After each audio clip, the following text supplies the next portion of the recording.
glory days at the stick. From who's got it better than us to brick by brick. It's always the 49ers way, from off-season to game day. Yeah, we talk back. It's the 49ers Cutback.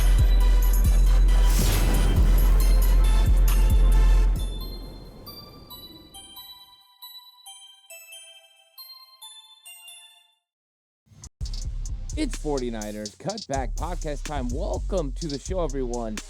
I'm going to talk about day 3 and what the 49ers did on day 3 to improve their team.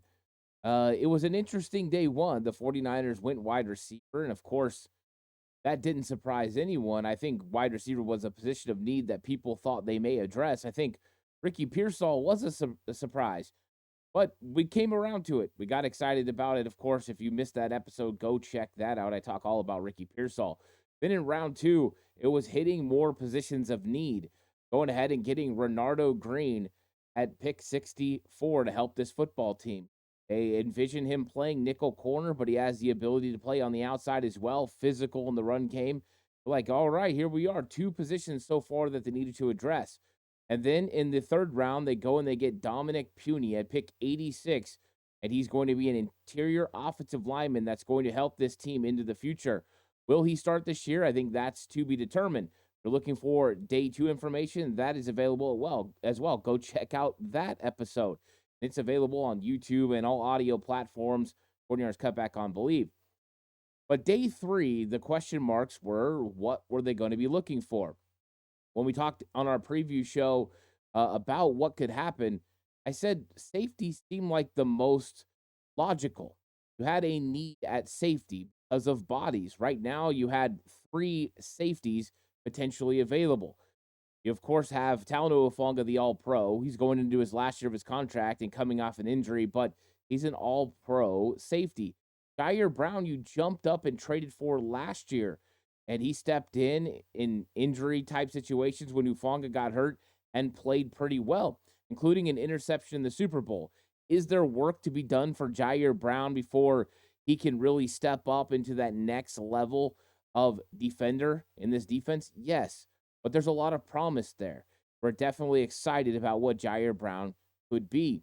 But behind them was George Odom, and Odom is a really, really good special teams player. And when he's in the box helping in the run game, he's pretty good. But he lacks a little bit when it comes to coverage.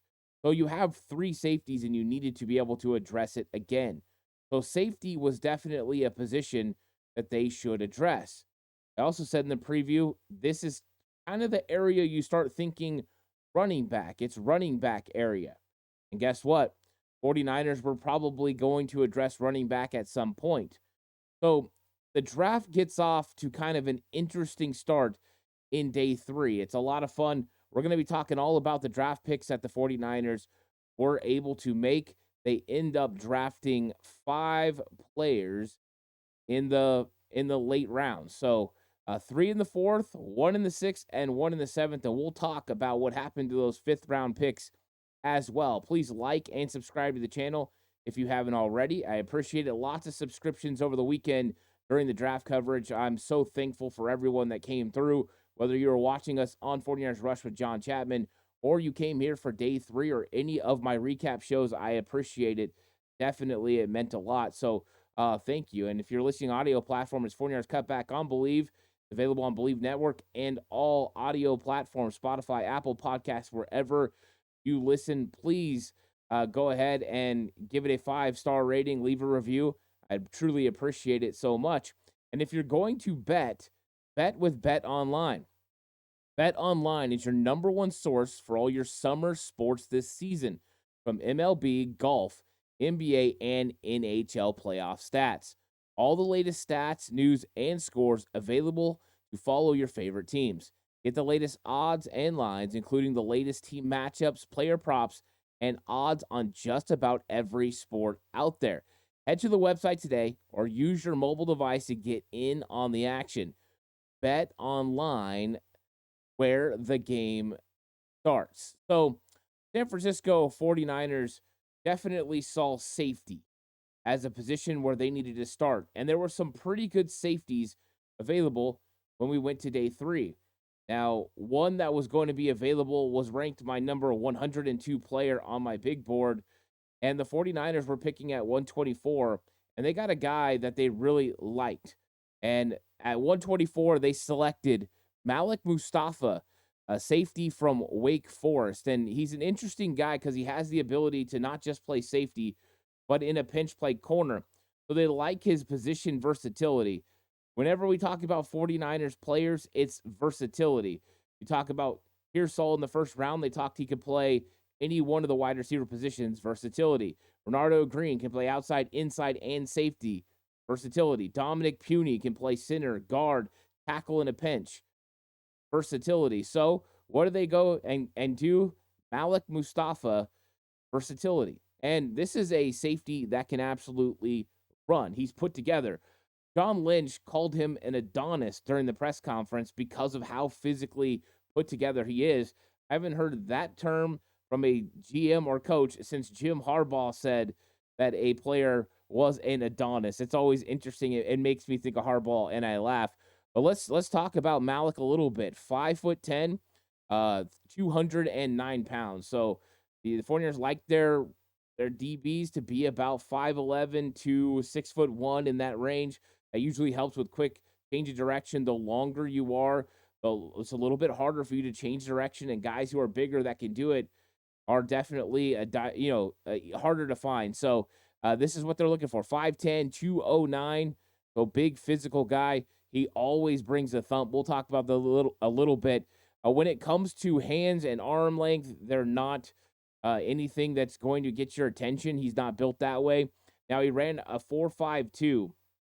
What I found interesting about his 4.52, because I mean that's still good speed for a safety, was it was coming off a hamstring injury. So he had a hamstring injury, and he still ran at his pro day and ran a 4.52. When you watch him on film, he looks faster than 4.52. So there's the potential that he's actually quicker than that. Not to mention he's just football fast. And that's probably a term you're going to hear me use. It's something that me and the other coaches that I used to coach with used all the time. And it's a term that sometimes guys are just faster on the field because they don't have to think. They just operate and work off instinct. And Mustafa is one of those guys that is football fast, because once he recognizes what he's supposed to do or where he's supposed to go, he just flies there. There's not a lot of thinking. Instinct takes over and he goes. So that's something that we can remember too when we're talking about speed. But a 41.5-inch vertical leap. Dude's got crazy bounce. Broad jump, 126. That's 81 percentile. Bench press reps, 22 bench press reps. This guy works his tail off in the weight room. So we're getting a guy here that is all about the work and all about the effort. The body shows it. And then you watch the film and it shows it. So let's get into some of the strengths of Malik Mustafa. And of course, the first thing you always notice with some of these guys is they make Bruce Feldman's freaks list. He was number 59. But this is a guy that is a beast, including the fact that he ran a 23 mile per hour GPS in a game. So they measured him and he ran 23 miles per hour. That is fast.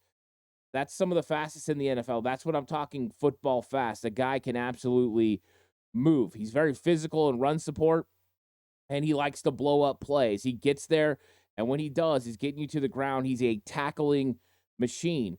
So I like what he does when it comes to the run game, and that's important whether you're playing safety or you're in the slot for any apparent reason. Maybe you're covering a tight end. You got to be able to come up and stop the run. He does that. 49ers struggled a little bit with alley defenders. This guy will not struggle with that. Malik is very good in this department. He's also good in zone coverage. Got a good feel for what the quarterback's doing, reading his eyes, and having those great football instincts. That was something that was very apparent on film, and that's why the 49ers, I'm sure, really liked him. We talked about his size, compact, but an absolute beast. His body is going to be one of those guys that can hold up, whether you have him deep and he's flying up to make plays or he's playing in the box. He's physically able to handle all of that stuff. He's another guy that gets things going. He was a team captain for Wake Forest, so he riles people up. He gets them going, and that's exactly what the 49ers defense likes to have. So he's good as far as intensity as well. Good short area quickness, and he does a really good job when he blitzes or fills a gap to get there. Really good gap penetration. Is a very good player in that department. He has good coverage skills, and he just moves and sticks with guys. Plus, because of that speed we talked about, he closes distances and gets on guys really, really quick. So he's a guy that's played safety and nickel.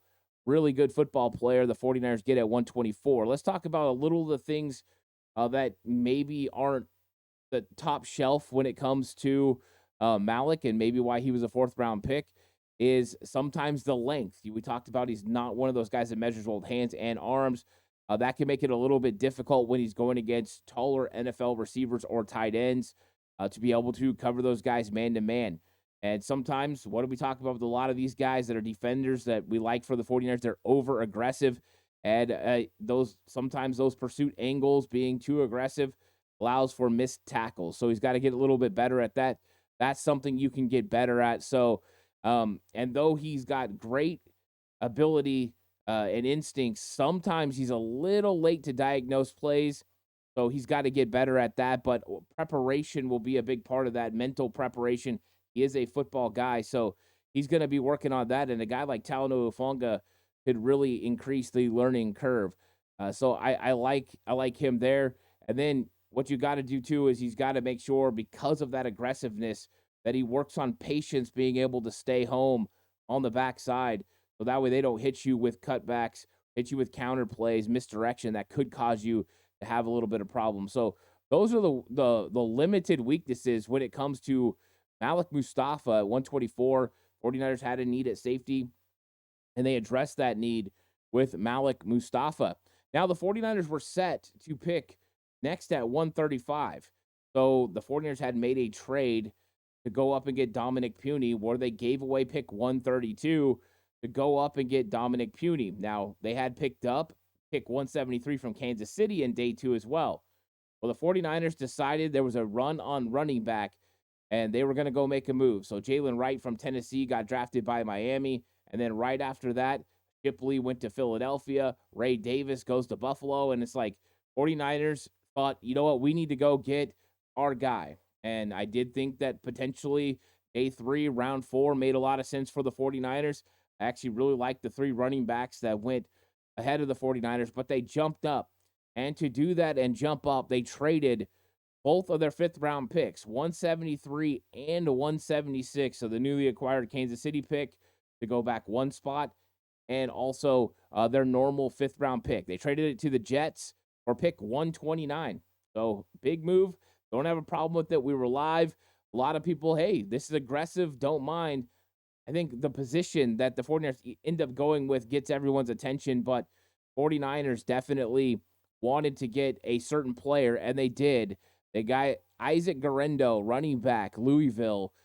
We had heard the 49ers had interest in him, that they liked Isaac Guerendo.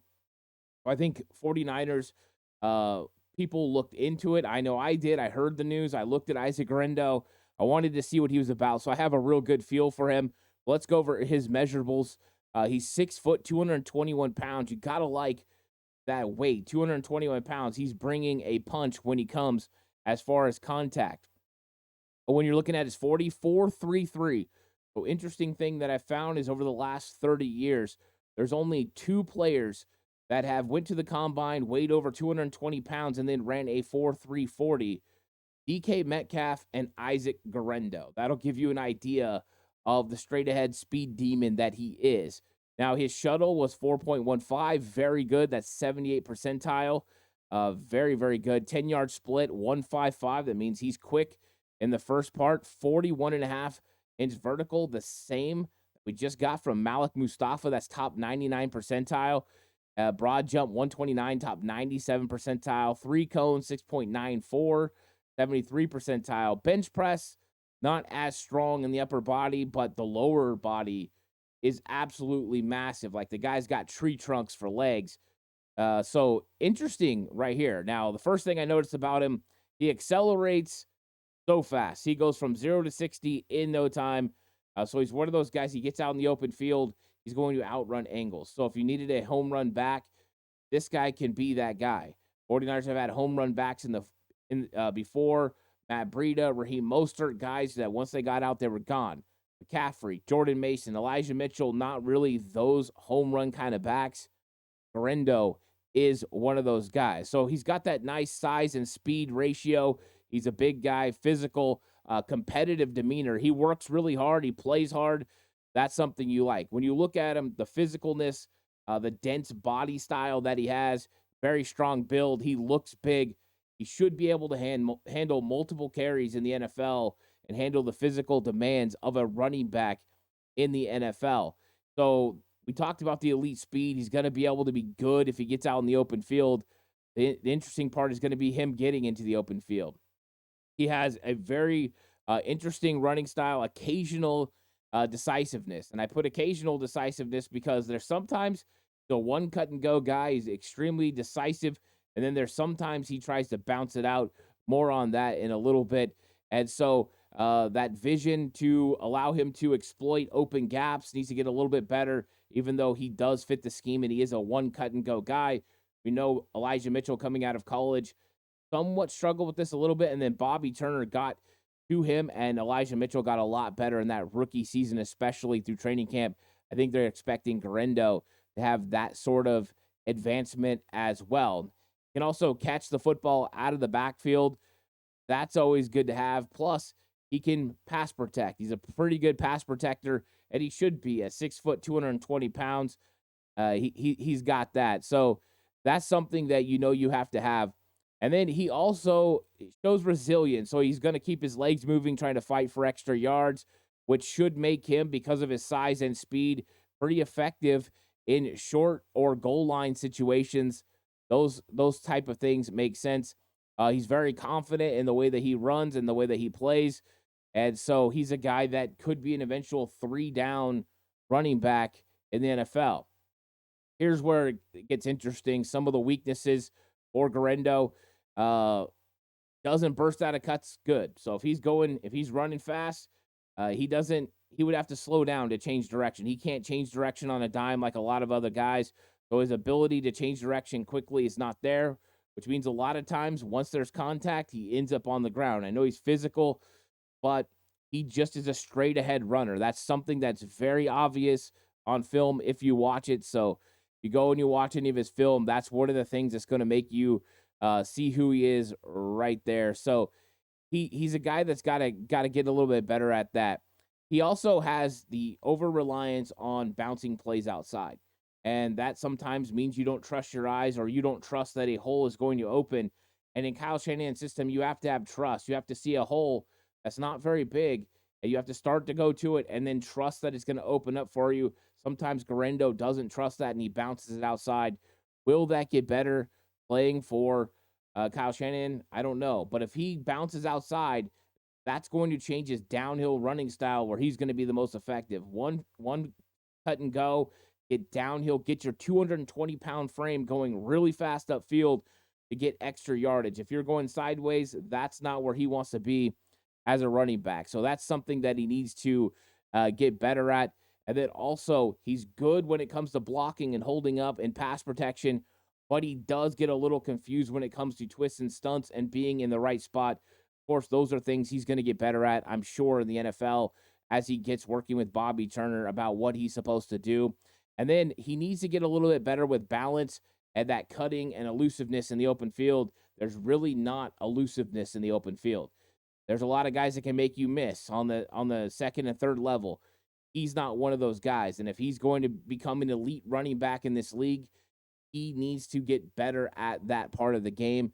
And then I wrote that his vision needs to improve. So I don't think this is a bad pick. I just thought this was a lot to give up to move up. But when you're looking for something elite, and this is something we talked about that I always say, when you're getting to day 3, find elite traits and see what you can build. You got a 4.3 guy at 220 pounds. That's an elite trait. What can you get out of it? What can you build out of it? I don't mind taking guys with upside at this point, and the 49ers felt like he was a guy they wanted in their system, and let's see what happens with it. I don't like him in the open field. That the fact that he don't make anyone miss in the second and third level, those are things that I think are very valuable. because you make one guy miss in the open field and all of a sudden a 12-yard run becomes a touchdown.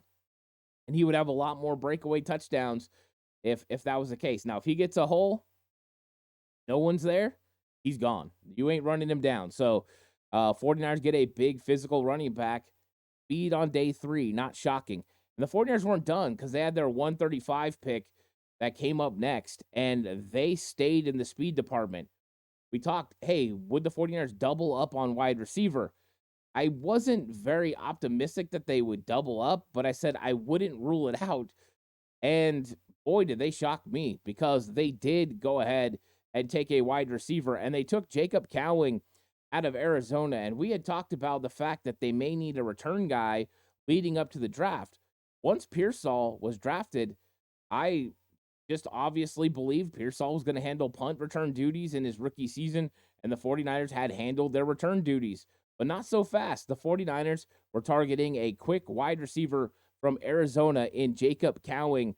Not very big, 5'8", one of the smaller wide receivers in the entire draft, 168 pounds. 5'8", 168, that's a small guy. Hands are small, 9-inch hands. He's got short arms. Wingspan is one of the worst. That's not why you're drafting him when it comes to physical measurables. Here's why you're drafting him. 4.38. He's fast. His vertical, 36-inch vertical. Those are the things that really get you. His 10-yard split's 1.54, and really his 3-cone and his shuttle are not great for his size. But this is some of the strengths that I saw on film.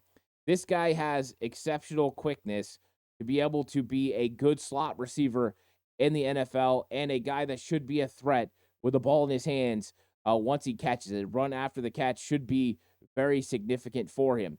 He has an array of route running ability. Now, he started at UTEP, went to Arizona, but you can see the way he creates separation. He's good at getting in and out of his breaks. Does it pretty good. I would say that his testing numbers don't reflect what he does on film. Got to give him credit for being able to create separation and exploiting coverage when he's got the right matchups, and especially when he uses his leverage. He does a good job. He uses acceleration pretty well to be able to chew up yards and cut into guys' backpedal. So he's able to get into their space, not allow them to do what they want to do. I really like that. So he gets in there, but he also causes space to make passes a little bit easier for the quarterback. That's always good. Now, when you're talking about a guy that can adjust to the football, he does a pretty good job. Even though he doesn't have a wide range to be able to catch the football, he does adjust well to the ball in space and be able to make those catches. So that's something he can do. If you get him the ball and it's a little behind him, no problem. It's a little high, no problem. He can make those catches. Of course, he brings a lot of value when it comes to the return game. He could be a 49ers punt returner. He could also help on kick return, even though I think it will lean towards running backs. But he's got that speed, and he's got pretty good vision to be able to get to the open field and make some plays happen. He's small at 168, but he is better than you would think about breaking tackles. Sometimes he does get away. He's able to bounce out. It's not every time that initial contact brings him down, but he is a lot lighter. And when players hit him, they're usually able to get him to the ground. He's not going to be a guy that's going to break multiple tackles and be able to get to the house. But you get him with an arm tackle, he is one of those guys that plays physical, plays through it. Jacob Cowing can break those type plays. So he's good at that, very competitive. That's one thing you notice, on film, is that he fights a lot for extra yardage. Now, when it comes to scramble drills, he finds ways to get open. So Brock getting outside the pocket, he has a good feel for what the quarterback is doing and finds open areas to be able to get open. Does that really, really well when it comes to zone coverage. He's able to use his quickness, but then he also knows when to sit down. He doesn't run through zones, sits down in the right spots, and gives a clear path for the quarterback to be able to get him the ball. He is reliable when it comes to moving the chains on third down. So those are the strengths of Jacob Cowing, and it's speed, and being able to create separation with that quickness. I think, some of the things you ultimately are going to worry about when it comes to weaknesses, number one has to be the size, 168 pounds at 5'8". What's that going to look like, especially the fact that He struggles against press coverage because of the functional strength. He's just not as strong as the defender that he's going to be going against. Those are always a little bit of problems. Now, he has short arms and small hands, which means he struggles when it comes to making catches, uh, where he's going to have to go pull it away from somebody. He struggles with that. Tight coverage can lead to drops. Those are problems for him as well. And like I brought up, he's a willing blocker. I talked about this live. He's a willing blocker, but the contributions are just not there. He's minimal effectiveness. So I like the fact he tries, but he becomes more of a shield than an effective blocker. He's not going to move anyone. Sometimes he shields in the way. That's what you're going to get as far as blocking, but he tries hard. So it's not that he doesn't give effort. It's just he's a lot smaller than some of the guys that he goes against. And so he's going to have to get lower. He's going to have to try to play physical, but that could be a weakness for him. And, the 49ers have the moniker no block, no rock. Well, he's going to have to step up and get it done. But he's a guy that's willing, and you got to give him credit for that. So the only other thing is, we talked about his size. He will go down a lot of times with the first contact. So if he could get a little bit stronger, put on a little bit more weight without losing any speed and elusiveness, I think it would go a long way. So Jacob Cowing was definitely a player we heard the 49ers were interested in, and we had kind of had him tied into him, Malik Washington, and Ananias Smith from Texas A&M, guys who were slot receivers, smaller receivers who fit the bill. Funny, Washington ends up going to Miami. So those guys definitely fit what was going on within this offense and who they were looking for. So those were the top 3 picks for the San Francisco 49ers. Those are the 4th round picks. Then it's a long wait until you get to the 6th round. And in the 6th round, pick 215, the 49ers surprised me. I did not expect the 49ers to go interior offensive line. I thought they would go a different position. We knew they needed to get a linebacker. Potentially they go linebacker. Tight end was vastly picked over. Tight ends in this draft there weren't very many. It wasn't a deep draft. And by the time the 49ers picked at 215, once they got away from the 2 5th-round picks, it became evident that the tight end position was not going to be something they addressed, especially since it did not appear they wanted to go with one of the tight ends that was pass first, receiving guy who wasn't good at blocking. Guys like Jaheim Bell, guys like Dallin Holker, those guys were available, but the NFL really waited until the 7th round when they hit Jaheim Bell. So those guys were not in high demand.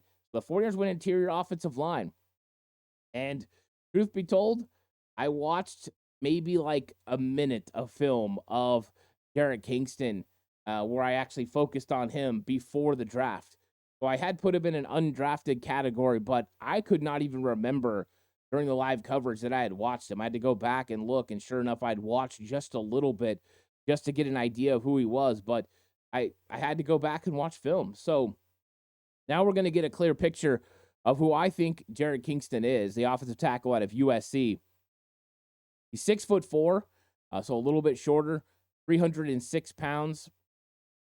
Not the biggest. Arm length, 32 1/8. So that arm length alone means he's not going to play tackle in the NFL. You have to have at least 33-inch arms usually to play tackle in the NFL. And I've even heard Chris Forster talk about the fact that if you're 32, you need to move inside. 32 is the limit for guard. 31, you have to play center. So that gives you an idea of where you're at as far as arm length. So you move inside, the shorter your arms are. It's just kind of the way it goes to be able to pick up those edge guys. He ran a 5 flat 40. That's at 90 percentile. So athleticism, speed, definitely there. His shuttle, 4.47, the top 93 percentile. 10-yard split, 1.73, top 80 percentile. His vertical, 31.5, top 87 percentile. Broad jump, 111, 89 percentile. 3-cone, 7.53, which Kyle Shanahan talked about being very important when it comes to reach blocks and being able to make those plays. He's top 81 percentile. And then bench press, 36 reps of 225, the top 99 percentile. Athletically, this dude is one of the most athletic offensive linemen in the entire draft. He would have been the third best athleticism-wise in the entire draft. Dude is a freak when it comes to athleticism. He does have some physical issues when it comes to the traits that you're looking for at playing offensive tackle, especially because of the length of arm. So let's talk about some of the things he did well. What I watched on film, we talked about the ability in the three cone, which Kyle Shanahan said helps you with reach blocks. Guess what? He's excellent on reach blocks. He does that good. He has great initial quickness, quick off the ball, seals on the backside very well. Those are things that he handles pretty good. He's a smart guy who's able to handle when teams are running stunts. He reacts really well to twists and stunts up front. That's a good trait, especially if you're moving a guy to the interior where you're going to get defensive ends looping back towards you, and you got to be able to pick them up. And he has a good sense of timing when it comes. He knows when to get off guys.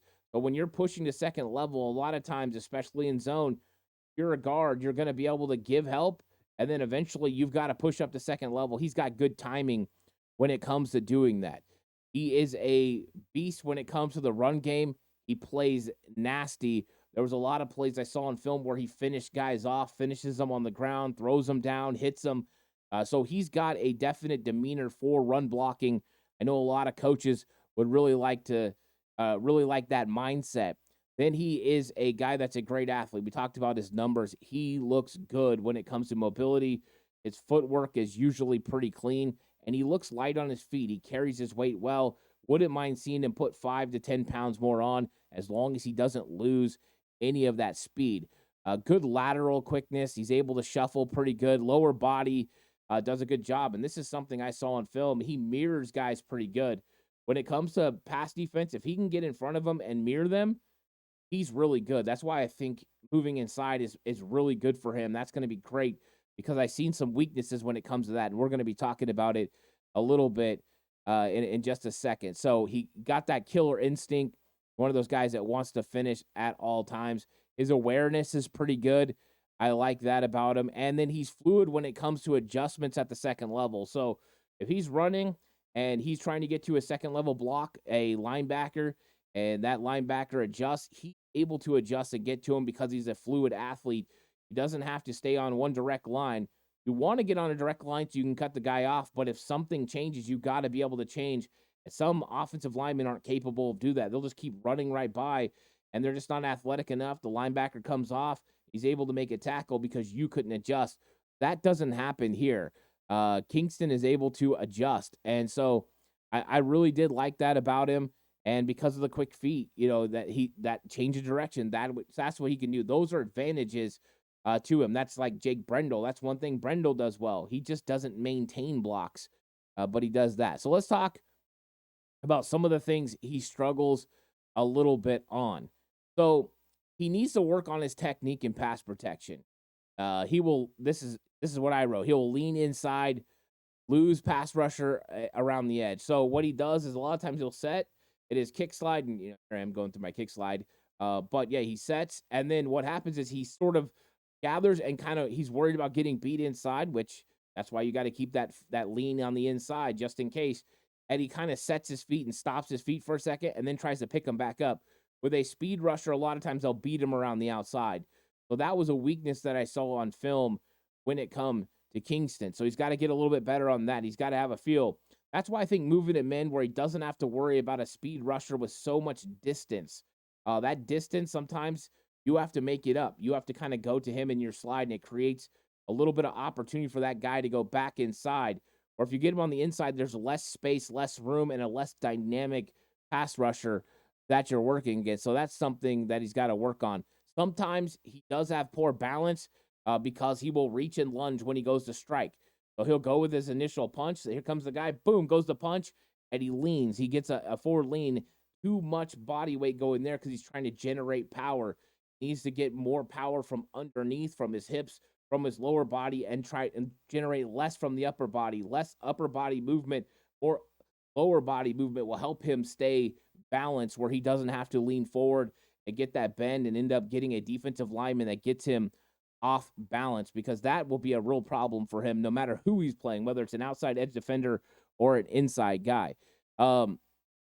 And then also trying to mirror against quickness on the outside can be a problem. Sometimes I would see him in front of the guy, he'd be mirroring him, moving back and forth, and the guy was just too quick and would jump inside and then jump back out, or jump out and then jump in.